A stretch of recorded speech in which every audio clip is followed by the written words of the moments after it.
and get started today.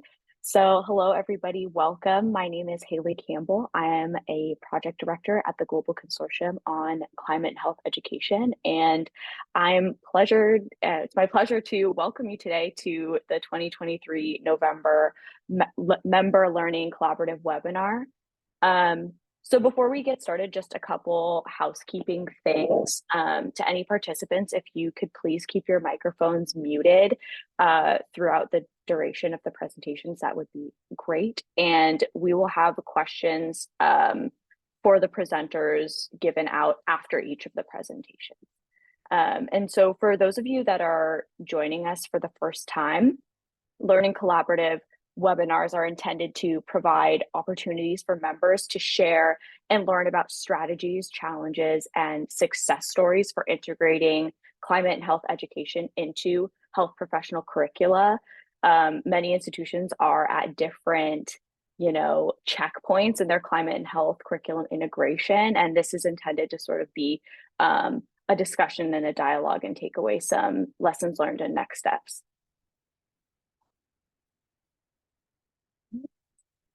Advancing. So just a brief agenda for today. We're going to be hearing from the Columbia University School of Medicine first, and questions for Columbia will be given after the presentation. And next, it will be University of Delaware Nursing School, again with questions at the end, and then we can wrap the session up.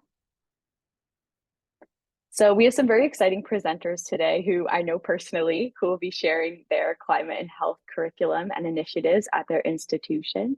So first, actually, we'll be having Dr. Christy Hadley from the Columbia University School of Medicine. Dr. Hadley is an emergency physician at the Columbia University Medical Center and a program manager as well at the Global Consortium on Climate and Health Education. She'll be followed by Michelle DePhillips, who's a registered nurse at the University of Delaware School of Nursing. Michelle is an assistant professor and a Master's of Public Health candidate, and she is also a nursing fellow at the Global Consortium on Climate and Health Education. So thank you to both of you for being here today. And Dr. Hadley, I'll give you the floor.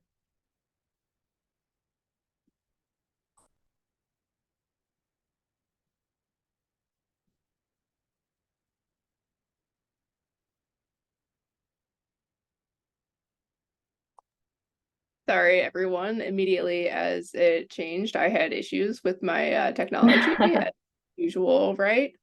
Just give me just 1 second, but it's really great to be here. It's really great to see everybody. And we'll get started in just 1 second.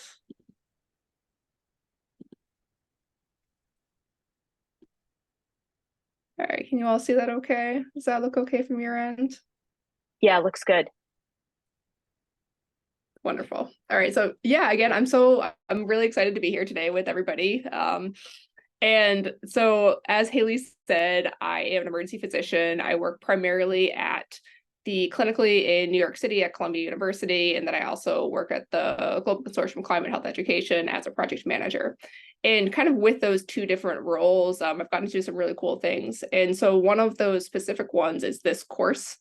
And so I'm going to talk about today this interprofessional course that we developed and what went well, what didn't go well, how we developed, and kind of where we're at and going for the future. So what the interprofessional education at Columbia is it's this idea that we want to bring people from different professions together, and we want people to be able to learn from each other. So instead of everybody being in their silos of medicine, of nutrition, that we want to have at least one place where we can come together and we can think about solutions to different healthcare problems. And the way they have done this is there's these series of IPE courses, so interprofessional educational courses. And these are electives that students from all the 10 different professional schools related to health can take. And so you have your medicine, you have your nursing, but you also have pastoral care, you have genetic counseling, you have social work. And so all these students are able to take these interprofessional courses.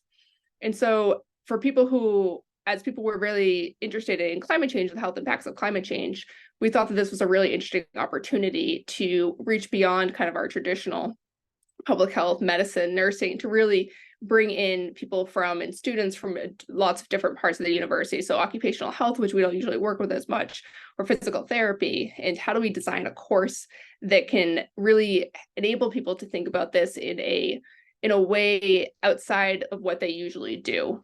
And so we proposed this course, Interprofessional Perspectives on the Impact of Climate Change on Health and Healthcare Delivery, to this pre-existing interprofessional elective series that existed. So we ran this course for the first time this past spring. And so we started with three main things. And so as all of you know, this is kind of preaching to the choir on this one, but health professionals' critical position to climate crisis. Our voices, our expertise are so important in this, but as we all know, we're not really trained a lot of the ways to do this, and it can lead to a lot of anxiety and emotional exhaustion. And that's a lot of thing that really resonated with a lot of our students, that they knew a little bit about climate change, but not very much, and nobody had ever really talked to them about how it related to their specific professions. And so it seemed like a good moment that we were offering this course at. And as we'll talk about later, kind of the results from the students were very positive.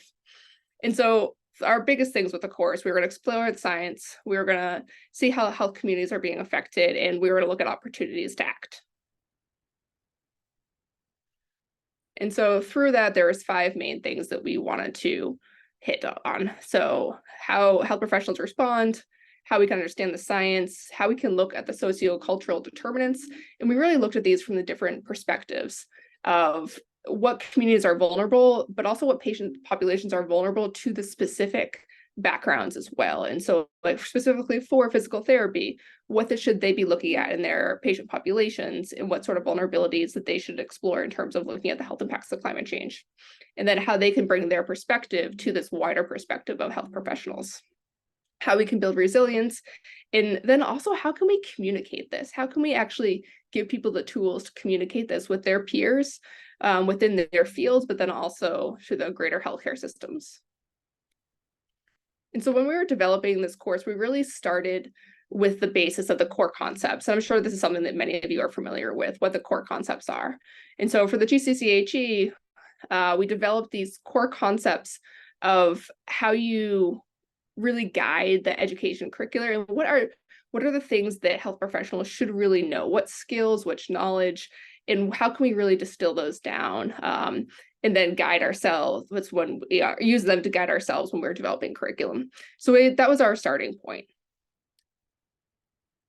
And so within the core concepts, it's broken into several different types. So you have domains, which are the big categories. You have the concepts, which are overarching principles and foundations. And then you have the learning objectives themselves of what is actually should be taken away from each of these modules, each of these categories.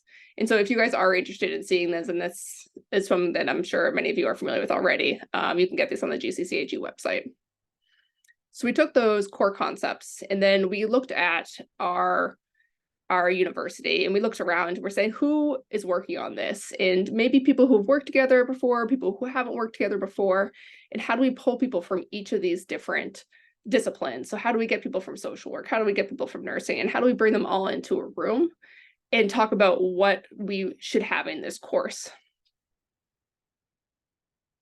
So this is what we came up with. So it's not a very long course. It's only 10 sessions.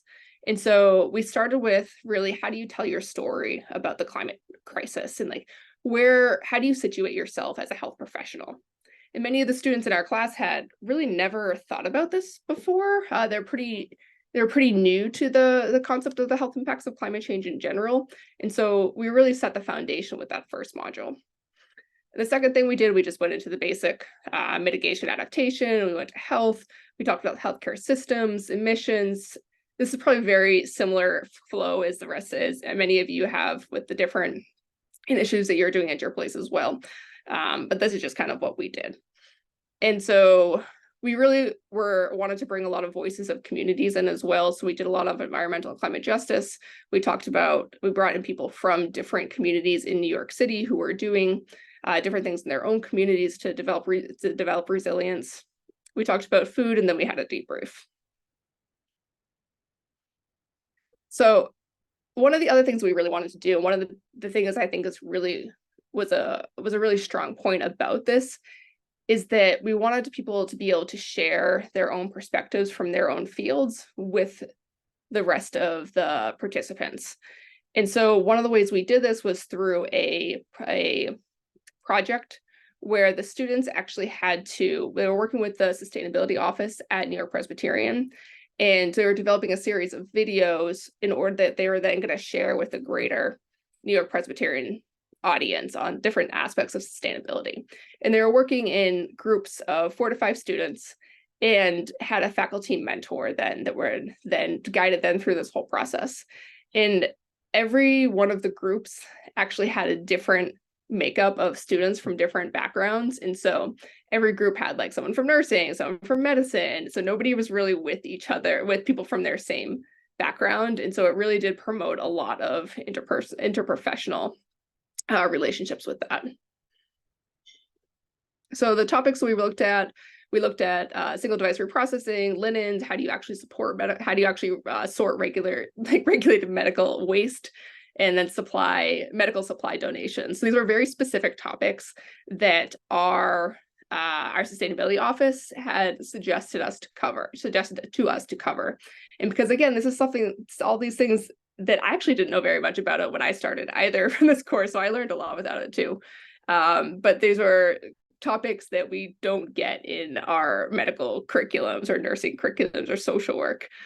So the students really enjoyed this. They got to see a lot of the different parts of New York Presbyterian, the hospital system, that they hadn't seen before as well. So our demographics from the class itself. So we didn't hit quite all 10 professional schools, but we did get 7 of them. So we got a couple students really from each of them. So it's very multidisciplinary. In the format that we did it, we started off with an expert lecture. Usually that was between 30, 45 minutes long, and then we went into a collaborative learning session. So this was either a case study, it was a series of discussion questions, it was I don't know, I'm blanking now, but it was some sort of way to bring some activity that the students were coming together and then discussing and engaging with the material that was then presented with the lecture prior to that. And so what have we found? The students really did appreciate the interprofessional nature of the course. When we surveyed everybody at the end, that was the biggest thing, that so often they were saying that, I only meet people from medicine, I only meet people from social work. And so this was a way to really bring people together with a very specific thing that they were learning as well, so a specific reason. And we've seen actually that some of these students have gone on to work with each other on projects after the course has been over as well. So we're trying to facilitate something that starts in the classroom but then goes forward to future collaborations. Very few of these students had any background in climate change at all. And so because they weren't already necessarily interested in this, a lot of these students were interested in taking an interprofessional course. They weren't specifically interested in taking a climate change course. And then they saw that this climate change looked interesting. And so we're pulling from a group of students that didn't necessarily have that interest and then developing that interest. And many of them, again, have gone on to actually say how they're going to incorporate this into their future practice. And another cool thing that happened was that a lot of these faculty members didn't actually know each other. And so because we were pulling from the different disciplines, people had been working on these things separately, and then they actually had an opportunity to collaborate as well. Some of the challenges, timing was a big thing for us, and I'm sure that you guys have all relayed to this as well, is that there was just too much content for the course for how short it was. We tried to do too much, and we sometimes lost that discussion piece because we were trying to do much for the actual content itself. The group project was good, and the students learned a lot from it, but it wasn't quite as successful as we were hoping it was going to be. We can talk more about that if people are interested as well. And then ongoing engagement is sometimes a challenge because everybody has their specific things that are, so you bring everybody together and then everybody goes off into their own courses, their own very regimented thing that they have to do to get their degree. And so how do you then use that within that limited amount of time to continue to have people engage?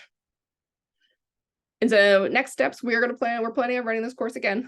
So we are in the planning stages right now for the spring 2024 course. And so we're looking through all the lectures, we're refining the project. We're actually gonna, instead of videos this year, we're gonna have people do op-eds. So we're still working on communication skills, but a little bit different communication skills than the previous. And then working on the timing as well. So it was really fun. I really enjoyed being part of it. It was a very unique experience, and I'm looking forward to doing it again. So, and that's it. Feel free to ask any questions about how we did it, what went well, what didn't go well, or just any reactions either as well. Great, thank you so much. Yeah, like Dr. Hadley said, if you any of the participants have any specific questions, please just write them in the chat. We'll try and get them answered. But first off, let me just say I'm really impressed with how much content you were able to fit into this course structure. You had a healthcare systems resilience lecture in this, elective, but through the consortium, we've run an entire course, 10-week course on healthcare system resilience. Like there's quite a lot of ground to cover, and it's not an easy task. No, But and I honestly, yeah. I have to say that I think we tried to do too much. We wanted to kind of hit the high points of all these and really expose people to these concepts. And that's something we're going to really kind of figure out in the future, how we do that better, and what really are like the essential things that people need to know in kind of an introductory class like this. Right. And I guess what you're talking about exactly kind of leads into my first question that I had for you. So like the audience for this is extremely diverse with different students from various health professional backgrounds, and it can be a strength when it comes to collaboration. But you had students from like genetic counseling as well as like clinical training. I'm just wondering if you like experienced any difficulty creating course content and learning objectives for these students, like with such a variety in their training.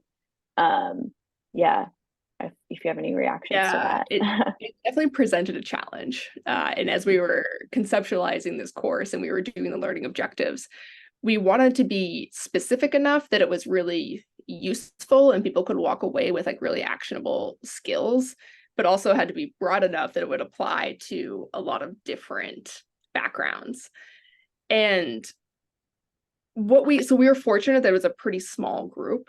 And so we were able to, and we learned a lot, honestly, from the students as well, because like my background's in medicine and public health. Like I don't have a background in social work, and like I work with a lot of nurses, but my background is not in nursing. And so it was really cool, especially to hear the different backgrounds from the students, because they'd be like, oh, they would make these connections that I didn't make. And so I think we taught a lot. We learned a lot from each other, which I think really helped kind of dial it down into like making it really actionable for the different backgrounds as well. Great. Yeah, that makes complete sense. That also kind of like goes back to what I was saying about like the benefits of having, different health professionals in the room. It really kind of like breaks down those kind of silos of healthcare that we so often talk about. But so just to backtrack a little bit, so this is an elective course and its first iteration at the medical school. Okay. So I'm wondering like what has been the response of Columbia University kind of like administration surrounding this topic? Like is there talk of making the curriculum more mandatory? But I know you said you're doing a second iteration of this course. I'm just curious. Yeah. If there has been. Yeah. So it's this course itself doesn't sit in the medical school. It sits outside of the medical school. And so back, I don't know exactly how long ago the history is, but people got together and said this exact same thing, like that we need to break down some of these silos. We need to work together a little bit more. We need to actually we have such incredible interprofessional school. We have such incredible health professional schools at Columbia. and yet everybody is totally separate. Like what can we do to bring people together a little bit more? And this series of interprofessional courses was one of their answers. And so this course that we developed is part of this series. And so people decide as an elective that they want to take an interprofessional course, kind of their menu of options. So we were fortunate that that mechanism did exist. We didn't have to create that. Great. I guess last question from me. And if anybody has, Yara is asking if we can share the syllabus for the course. Yeah, definitely. Yeah, we can absolutely do that. Actually, speaking of the course structure for the 2024 course, I'm curious which modules you're looking to redefine or maybe like remove or replace, and sort of what the thought process behind that is, or if there's even been discussions around that yet. Yeah, it's funny. I actually have the syllabus draft up in front of me right now because I was working right before this. I don't think that we're necessarily going to cut any of these. I think we are going to limit people's time as far as the presenters a little bit more, so that we can make sure that we have time for the learning collaborative part of it, because that seems where people really got because we're not going to be able to teach every single thing about climate and health and the health impacts of climate change in a 10-week course. We just aren't. But we can pique the interest of people, and we can make sure that people are engaged, and the interaction with each other and with us as moderators seem to be like, the lectures of course are great, but where people really get that extra level of engagement that makes them want to then do more. Right. Yeah, that makes absolute sense. And I feel like with these climate and health, like 101 courses, like there's always room for improvement. Like there's always lessons learned. And I think with the, sorry, is there a question in the chat? Oh, no. Oh, sorry. Oh, I was just saying there's always room for improvement, and we can't cover everything, but we can start conversations, you know. I think that's a big piece about what you're doing. Okay, well, great. I know you have to drop off early, but if anybody has questions for Dr. Hadley, please write them in the chat and she can answer them offline. But thank you so much for sharing this incredible elective with us today, and we're going to move on to our next presenter, Michelle. Yeah. And Michelle, you have the floor, so go ahead and screen share. Great. Okay, great. Can you all see my presentation there? Yes, yeah, we can see it. Okay, great. Hi, everyone. Thank you for that wonderful presentation about the interprofessional course. I'd love to take that course. So I am Michelle DePhillips. I am an assistant professor at the University of Delaware. I teach within the School of Nursing, and I really specifically teach undergraduate nurses. And it is my second year here teaching. So I'm still newer to the teaching profession, and I am very ambitious about trying to incorporate climate and health kind of throughout the curriculum as a newer faculty. I'm also the Nurse Fellow for the Global Consortium on Climate and Health Education this year. And as was mentioned, I'm currently getting my master's in public health at GW University, which hopefully will be done the end of this month. So I'm going to talk a little bit about how I've incorporated climate and health into the courses that I'm teaching at the University of Delaware, some things that have been very helpful in doing this, and then some kind of challenges and things that I'm looking to do in the future.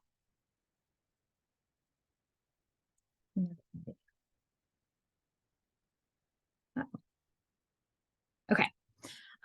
So I just wanted to set the stage because my background is in nursing, and there are actually quite a few exciting things happening in nursing right now. So we do know how important climate is on our health, kind of as a global factor. That's really one of the major determinants of our health. And what's really exciting is that a lot of nursing organizations, accrediting bodies within nursing are starting to put out position statements and really recognize this, which is really a strength for individuals that are hoping to start incorporating climate and health into curriculum at this point in time, because there is now a lot of backing and position statements that are being put forward. So I put this here on the slide just so you can see it. The American Nurses Association put out a position statement in 2023, so very recently, really saying that climate change is a public health issue and really calling out nurses to kind of use our role in that nursing profession to kind of promote this education and information about how climate is impacting health. The National League for Nursing as well has put out a vision statement. And so the NLN has kind of called out nursing educators as really important in playing a role in the climate change health crisis currently. And so they are really putting forth strategies and basically statements saying that we need to start incorporating this into our nursing education. And then finally, the AACNs, the American American Association of Colleges of Nursing, one of the accrediting bodies for nursing schools in the United States, has put forth their essentials in 2021. These are really core competencies that nursing programs need to be addressing to remain accredited. And so what's really exciting is that under Domain 3 in population health, they've actually called out a specific competency, and I've highlighted it there, about understanding the impact of climate change on environmental and population health. So this is really, for those that are interested that maybe don't have a lot of climate and health in their curriculum currently, this is really kind of a great starting point for talking to your kind of deans, colleges, and talking about how this is going to be a competency that we are being looked at for accreditation for. There's also another number of competencies that are very much related to climate and health, but it is exciting that it's specifically called out in a competency. So having these recent position statements, having climate and health being important as part of the AACN Essentials was really helpful when I came into the University of Delaware as a new faculty member interested in incorporating more climate and health into courses. So my dean was very supportive, knowing that this is kind of the direction and the position that nursing as a profession has been taking. So the context for implementation within the University of Delaware, again, as I mentioned, within the School of Nursing, the dean has been extremely supportive with incorporating climate and health into the curriculum, and also has been really supportive of me participating in this GCCHE Nurse Fellowship. So having that support has been really helpful in trying to find resources and trying to find the time to integrate some of these concepts into courses. The University of Delaware also recently created a sustainability office. So that was also fairly new in 2022. And the associate provost there has also been extremely supportive. They've actually started a couple different fellowships to start courses throughout the university that focus on sustainability or kind of look at different topics through a sustainability lens. So I say this just so it kind of shows that although it's a lot of work and time to kind of incorporate these concepts into class, having support does make it a little bit easier. So that's kind of a strength of implementation. So the courses that I currently teach, I teach all undergraduate courses within the nursing school, and I teach kind of throughout the curriculum. So I teach population health, which is a freshman year, first year course. I teach pathophysiology and family health and wellness, which are in our curriculum, second year, sophomore level courses. Adult health and illness, which is a junior, third year level course. And then public and global health, which is a senior or fourth year level course. So as I've been kind of integrating climate and health in these different courses, it is nice to kind of see it develop over time because I've seen them kind of move through the program and gain some knowledge and kind of build on it as they move through these courses. My hope and where I'm hoping to kind of go moving forward is to also offer a specific climate and health focus elective. So I have been in talks with the College of Health Science to see if I can make that kind of an interprofessional course where anyone in the College of Health Science could take that course, not just nursing. So in the population health course, one of the kind of ways that the students are introduced into environmental aspects of health is they do a project that is a community assessment. So the students are all given a different zip code throughout the country. And they have basically, it's a kind of like a worksheet that they fill out where they have to do an assessment and look up information about that community and how those aspects of the community can affect the population's health in that community. So as a portion of that worksheet, they do an environmental assessment where they look at that zip code, they look at that community, they look at whether it is urban or rural or kind of general descriptions of the area, what pollutants might be in the area, whether maybe they're near highways or chemical factories, like what is in the surrounding area, how much green space there is in those areas, how many parks there are, and other resources like public transportation, how far stores are, things like that. And then kind of considering how each of those aspects of the built environment, of the kind of urban versus rural environment, how those are going to affect population health. So climate has kind of been integrated into that project as they kind of do their discussion section on what this community assessment means for that population. With the family health and wellness course, the goal of that course is really focusing on health promotion and disease prevention. So we go over a variety of topics, how different social factors, political factors, environmental factors all can affect health, and what we can do as nurses to promote health within a family. So kind of all age ranges, all different types of families. And so with this course, there is a specific section or a time of the course that's focused on environmental influences on health. So we do go through all different types of environmental influences, including climate, but also kind of food and nutrition. We talk about different pollutants. And so there's an actual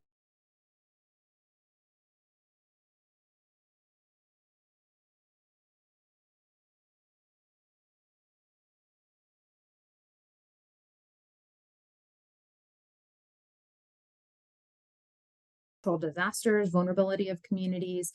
We talk about different policies and organizations like the EPA. So it's kind of integrated a little bit throughout the course. And one of the activities that the students really found interesting, the students tend to love when we do activities on natural disasters. And so I assigned all the groups a different natural disaster that had happened between 2021 and 2022, because this was last year that I had done this course. And so some of them were, earthquakes, floods, hurricanes. Each group got kind of a different disaster. And they had to come up with kind of what the response plan would be as a nurse if you were kind of experiencing a disaster in that area in a nursing role. And then they had to come up with kind of preparedness plans for the future. So how would you communicate with families that are living in that area in the future on how to prepare for those events if they were to happen again? And they also brainstormed different types of adaptation and mitigation solutions within that preparedness plan. The public and global health course, this one was probably my favorite to integrate climate and health into. And they were also seniors and really had kind of already a foundational knowledge, and we're just really excited to be in this class.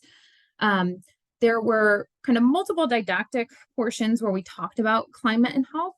But really for this class, I tried to make it as interactive as possible. And they were really focused on the NCLEX at this point because they're seniors trying to pass their boards.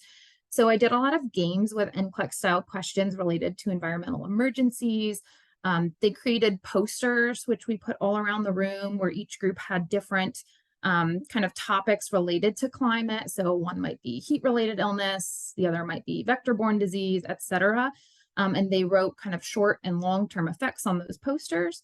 And then we did, and there were like 90 students in this class, we did a round robin where they did almost like a speed poster viewing where every 2 minutes they switched and they kind of made comments about what are solutions and what are some of the adaptation or mitigation things we can do for each of these different climate events. I also showed a lot of movie clips in that class. So some of the Yours Living Dangerously films, and then we did case studies and kind of discussed some of the movie clips after we watched those. what's really exciting for this year is I'm teaching an honor section of this course. And so I've created 3 simulations that I'm going to run in the lab and kind of pilot them this year on a smaller scale within this honor section. There are 3 different topics that are going to be covered. So one is communication, and that's really going to focus a lot on kind of discharge teaching. So, the nurse will kind of go in, they'll have an initial problem that they see, maybe it's heat-related illness or an asthma exacerbation. And the simulation is really working with standardized patients to communicate some of the kind of climate influences and how that might change their discharge teaching for that patient. There's also one on advocacy, so how patients can communicate within their place of work about advocating for climate and health. And then one on sustainability, so kind of responsible use of supplies, labs, things like that. So those I'm going to pilot this semester with the honor section. We'll likely make some tweaks to those, but I am hoping to make them kind of available to others as templates if they're interested in using them. The University of Delaware also, one really exciting thing that students have loved that we do at the university is we do a simulated disaster drill. So this is an in-person, full-scale mock disaster. Unfortunately, since COVID, they had canceled the in-person version of this disaster. But in years past, they've done a number of different things, like a nuclear spill, train derailment, different kinds of disasters. So last year, because we didn't have the in-person drill, I did kind of a mock activity in class where I kind of set the scene that there was a weather-related disaster, it was a hurricane. And I put little patient scenarios all around the room. So I kind of spread them out all around the room. And the students had to go in pairs and kind of read this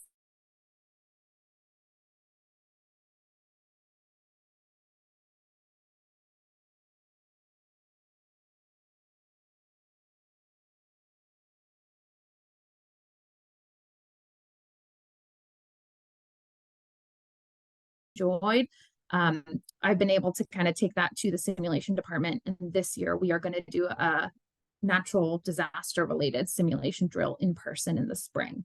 So currently working on that, and I'm happy to kind of in the future share kind of challenges and successes with that activity. But one really cool thing about the University of Delaware is we have a healthcare theater program. So there are students that take an elective and learn kind of how to be standardized patients and how to act as a patient. So we have kind of a big resource pool of students that can kind of act out during these disaster drill scenarios. And we've also had undergraduates that are not seniors act as patients as well to kind of gain that experience of kind of what it's like as a patient to experience something like that. And then finally, the adult health and pathophysiology courses. So adult health and pathophysiology, we cover a variety of different disease processes, most of which are all affected by climate in some way. So I've kind of integrated as I talk about each different disease, different aspects of what's the environmental risk factor for this disease. Like perhaps there was a patient with cardiac disease. So talking about how heat-related illness could be really challenging for someone with cardiac disease.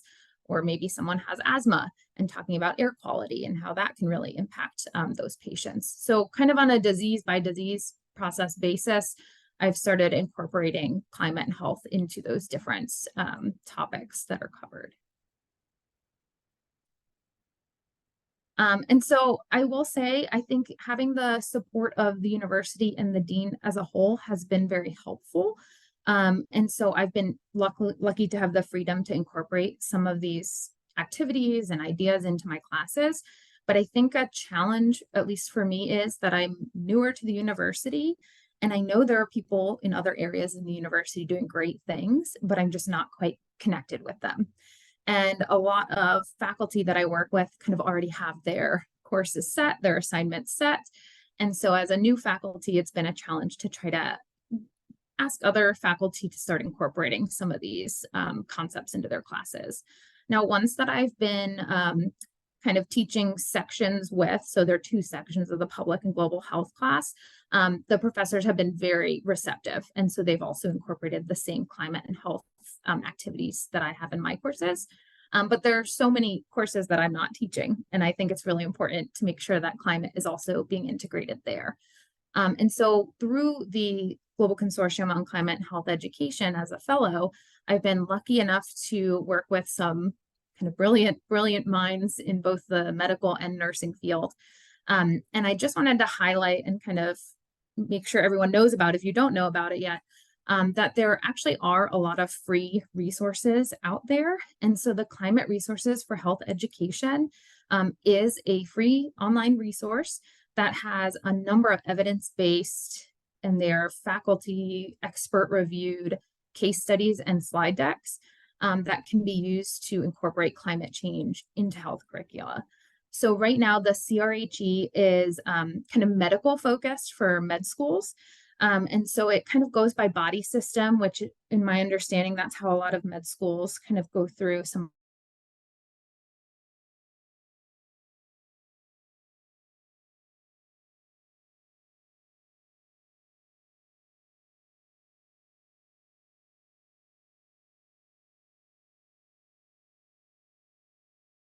working with Gina Friel, who may be on this call, who is leading the Global Nurses Working Group, and there may be other wonderful nurses on this call as well who are participating, but in creating the nursing version of this CRHE. So the nursing CRHE is coming soon.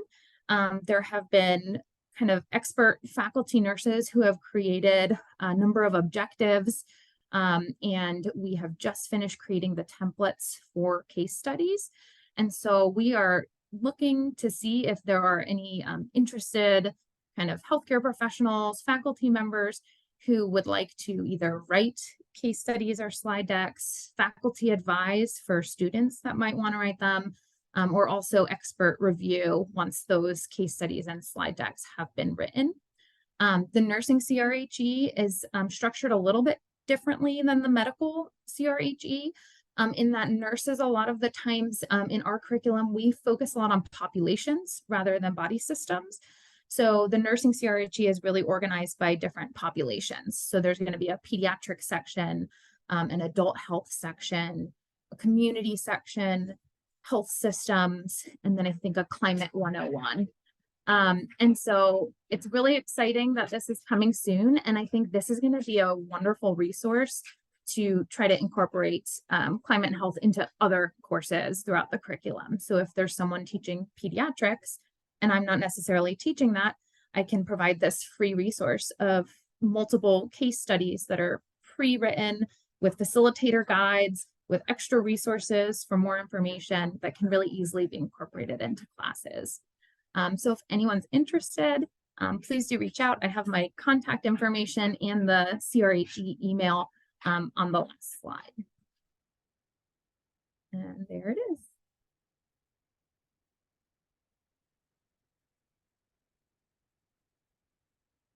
So if anyone has any questions, this is my email at the top. And then if anyone is interested in contributing to the NCRHE, that is the email. The Climate Resources Health ED is the email for those interested in participating.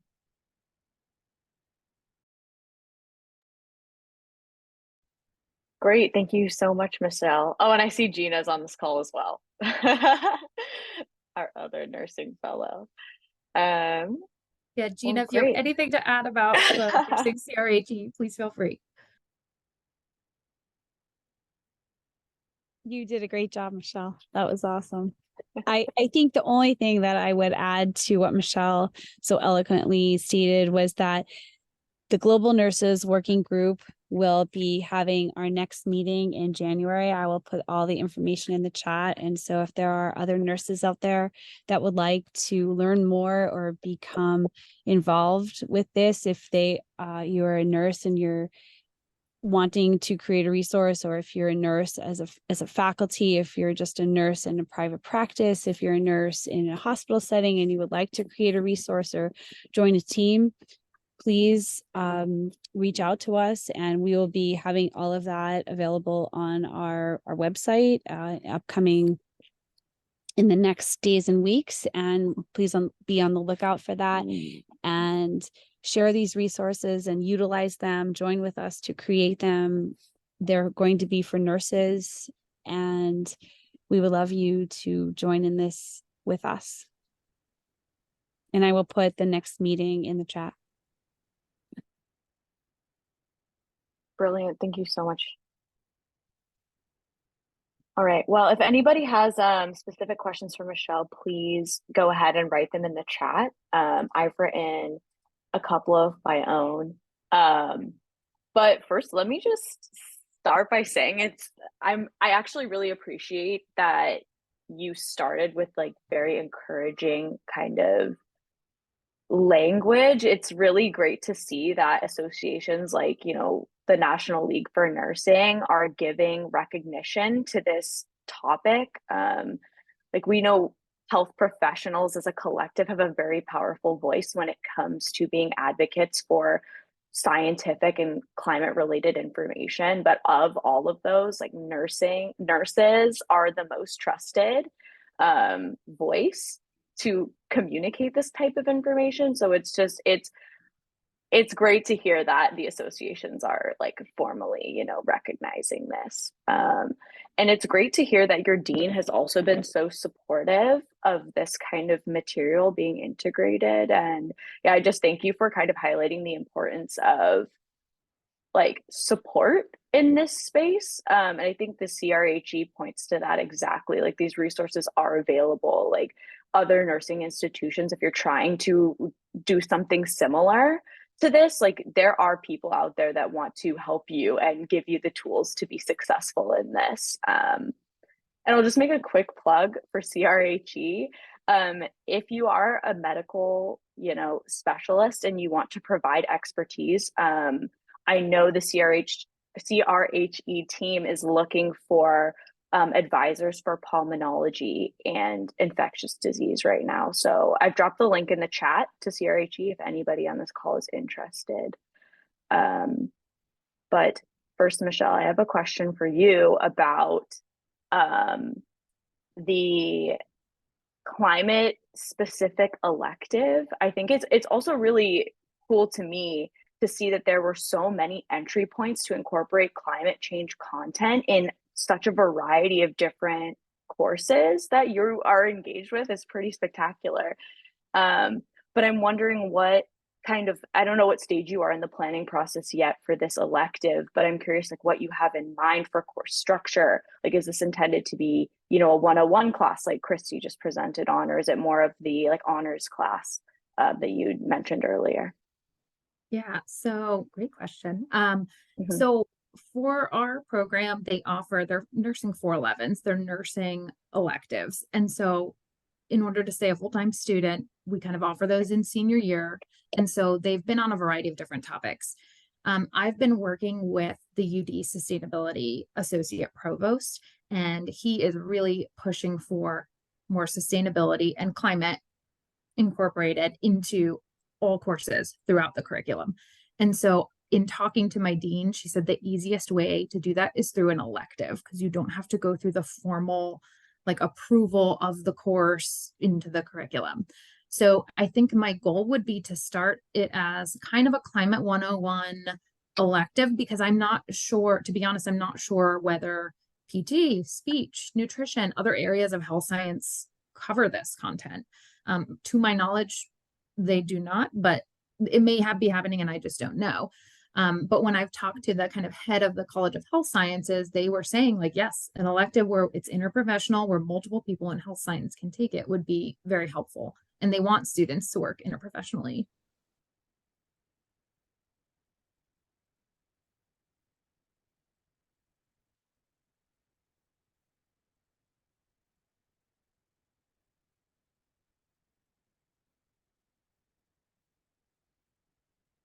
To be created into a course. And then hopefully if it is well attended and successful, I can kind of garner evidence for like why it should be a permanent course and why it's important to have a course kind of specifically dedicated to that within the college. Right. So yeah, the goal in the future would be that it's like a official permanent course, but for now it sounds like elective is the way to go. And it would be, as I mentioned, like a 101 type of just how are we linking this to health in general. Mhm. Yeah, that sounds great. I was actually involved in, and maybe this is a question that I relate to, but I helped plan a very like similar interprofessional. I hope you can hear me. My internet is also Yeah. a little unstable. An interprofessional course on climate change and health impacts through Jefferson University in Philly. Mhm. And students came from like physical therapy, occupational therapy. There were some nurses, but also, public health professionals, and I think some engineering students as well. So there was a really mixed bag. Um, and we gave a climate and health, like, umbrella perspective.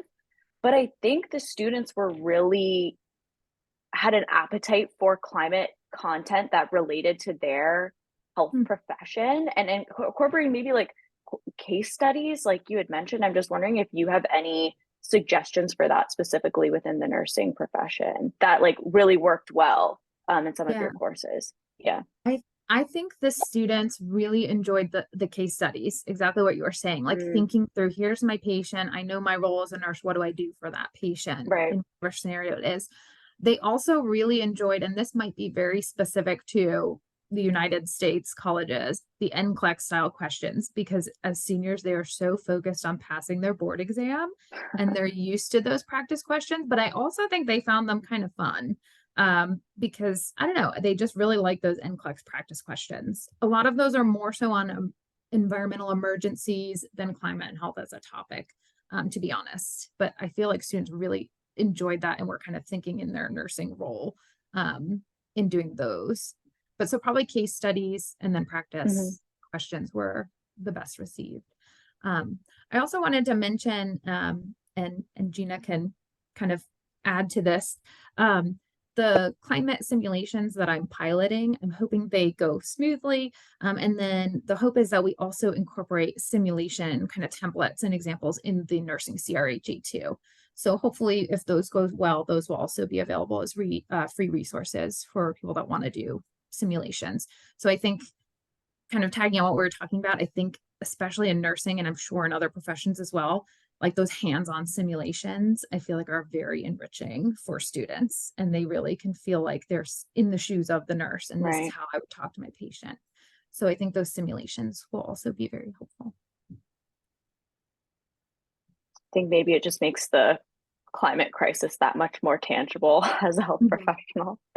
Yeah, and Um, it's like it's practice. Like some of it is practice doing those communication skills because you can learn about it, but actually doing it is a little bit different. So practicing it, I think, is helpful before you get into the front of the real patient.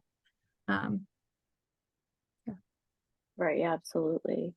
Um, there was something that you'd brought up that I found very, very unconventional, and maybe this is just me. I come from just for everybody, I come from a background of public health and environmental science, so I'm very removed from the nursing profession.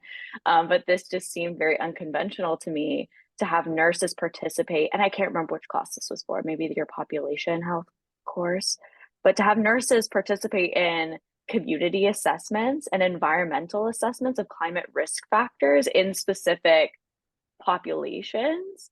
Um, and it's very interesting to me as well that the nurses were so engaged specifically in the natural disaster response. I'm wondering like why you think this was from the student perspective. Yeah, I mean, I think part of the natural disaster response is like that. So climate and health, like we can see the effects everywhere, but I think the Mm-hmm. natural disaster is a little bit more of a drastic picture of it for students. And so maybe they can visualize it a little bit better through things like that and thinking through preparedness. I mean, I think it's still really important to make sure we're talking about not just the major disasters, although there will be more and they'll be more frequent, but some of the other impacts as well on some of the chronic conditions and migration of vectors and all those different things that are going to happen. But I almost think it's something that they can see. It's a little more tangible. I think the triage to them is kind of they do a simulation and that's kind of hands-on and they're feeling like they're in the role. So I don't, that's my thought. I don't know because I'm not sitting in their shoes, but my thought is probably that it seems more of a visual, tangible thing that they can relate to and see their role in. Yeah. Yeah, I And as far actually as missed. okay. Oh, sorry, go ahead. And as far as the climate assess or the community assessment, I think the really like cool thing about nursing and many other health professions is like there are so many directions you can go as a nurse. So like you can specialize into an ICU field, but you can also become a community health nurse, and there you might have a huge role in doing home visits and assessing the home and assessing the environment and doing that kind of education. So we try to give kind of a variety of those experiences and roles Right. throughout the curriculum. Right. And I'm actually so interested to see how the nursing CRHE is going to develop to accommodate for exactly what you're talking about. Like the nursing profession is so diverse. Like you can get your nursing degree from a community college, but also, you know, work all the way up to the PhD level, different specialty based as well. So it's great that you're developing content specifically for that. Yeah, and Gina and I and Kent Boyd have also kind of worked on our first case to practice to make sure our templates are flowing well. And what we've kind of found is we've really kind of created those facilitator guides at a fairly high level, but in looking through it, we were thinking about should we divide it into kind of bachelor's versus master's, PhD. But in looking through it, I feel like those case studies can be adapted to the population you're teaching to. So like you can still go over the same basic content about heat related illness, for example, and what are the important things to teach about? What are the important things to know about? And then maybe if you're going to be a nurse practitioner, you go in a little bit more depth about prescribing medications. But the frame of the case study, I think, can be used and disseminated throughout the levels. And we've kind of embedded in the facilitator guide kind of additional information that you can use if it's helpful to you. And if it's not, it's just there's extra resources and material to look further. Great. Yeah, that makes complete sense to me, honestly. Well, we're almost at the hour here. So I think we'll wrap up, and I just have some quick closing remarks. But first off, thank you so much to you, Michelle, for sharing your incredible courses. And I'm really looking forward to seeing how your climate elective develops. So please keep me in the loop. And to Dr. Hadley, who has jumped off this call already, but thank you to her for sharing her interprofessional course at Columbia University. And to all of the participants for joining us today. This is not an easy undertaking, integrating climate change into curriculum. But just know there are resources out there.